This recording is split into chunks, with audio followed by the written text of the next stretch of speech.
So if someone's burning out, rather than say, okay, I'm not going to do this anymore, because that's what happens is you go, oh, I'm burnt, and then everything falls. First off, um, consistency is king, right? So you want to make sure that you're consistent. And I've fallen prey to burnout many times. I recently just stopped doing my podcast by 2 episodes per week because I felt that it wasn't serving my audience well enough.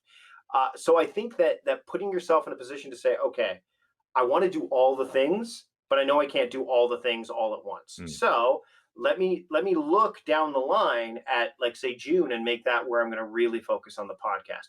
But Mike, it's September right now. Why would I focus? Because you've got this thing and Christmas and like all these things coming up. You can set the table up until that point and then push for it, because this idea of fear of missing out, there's always going to be someone doing something that you think you should be doing at the same time.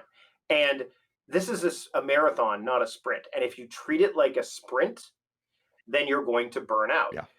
Thanks for watching Mark Savant Media. Here we're going to help you create a better content in less time and turn that attention into income. If you love this video, you're going to love these videos here.